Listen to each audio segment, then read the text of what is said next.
NC news channel కి స్వాగతం.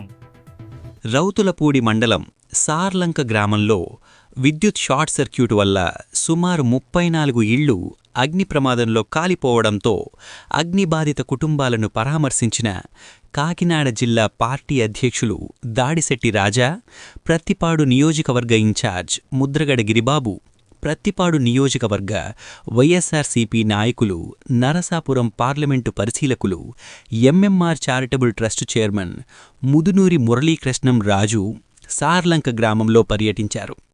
కాకినాడ జిల్లా పార్టీ అధ్యక్షులు దాడిశెట్టి రాజా ఒక్కొక్క కుటుంబానికి 10,000 రూపాయలు, 34 కుటుంబాలకి 3,40,000 రూపాయలు ఆర్థిక సాయం అందజేశారు. ఎంఎంఆర్ చారిటబుల్ ట్రస్ట్ తరపున ఒక్కొక్క కుటుంబానికి 5,000 రూపాయలు, 34 కుటుంబాలకి 1,70,000 రూపాయలు ఆర్థిక సాయం అందజేసి మరియు బట్టల పంపిణీ చేశారు.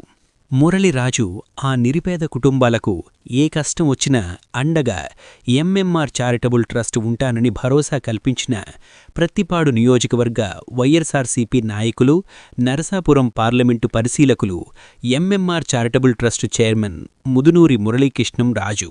ఈ కార్యక్రమంలో వైసీపీ రాష్ట్ర కార్యదర్శి వాసిరెడ్డి జమీల్, మాజీ ఎమ్మెల్సీ అంగూరి లక్ష్మీకుమారి, రౌతులపూడి జెడ్బీటీసీ చిన్నదివానం వాసిరెడ్డి భాస్కర్ బాబు, వైఎస్ఆర్సీపీ ముఖ్య నాయకులు తదితరులు పాల్గొన్నారు.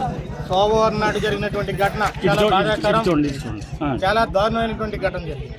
ఈ సార్లంక గ్రామంలో గిరిజన బిడ్డలు ఏ ఒక్క ఆదాయం లేకుండా ఇక్కడే కొండను నమ్ముకుని గిరిజన ప్రాంతాన్ని నమ్ముకుని బతుకుతున్నటువంటి ఈ గిరిజన బిడ్డలకి చాలా దారుణమైనటువంటి దుర్ఘటన జరిగింది. ఈ దుర్ఘటన చూసి వైఎస్ జగన్మోహన్ రెడ్డి గారు కానివ్వండి, జిల్లా పార్టీ అధ్యక్షులు కానివ్వండి, లోకల్ ఇన్ఛార్జి కానివ్వండి, అందరూ కూడా ఎంతో విచారం వ్యక్తం చేయడం జరిగింది.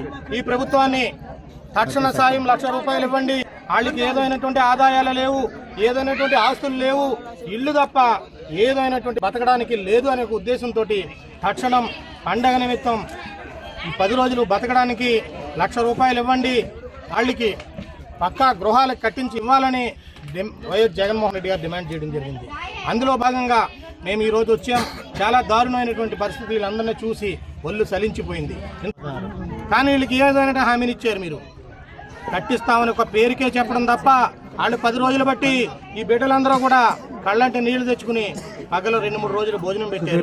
రాత్రులు ఎక్కడ పడుకోవాలో తెలుస్తలేదు, ఎక్కడ ఉండాలో తెలుస్తలేదు, చెట్ల కింద కూడా పడుకునే పరిస్థితి లేదు అని కూడా చాలా ఆందోళన చెందుతారు. ఇప్పుడన్నా ఈ కూటమి ప్రభుత్వం స్పందించాలి. వీళ్ళందరికీ అతి తొందరలో పక్కా వీళ్ళ గృహాలు కట్టించి ఏర్పాటు చేయాలని, 1,00,000 రూపాయలు తక్కువ కాకుండా అందాక నష్టం పరిహారం ఇవ్వాలని కూడా మేము డిమాండ్ చేస్తా ఉన్నాం.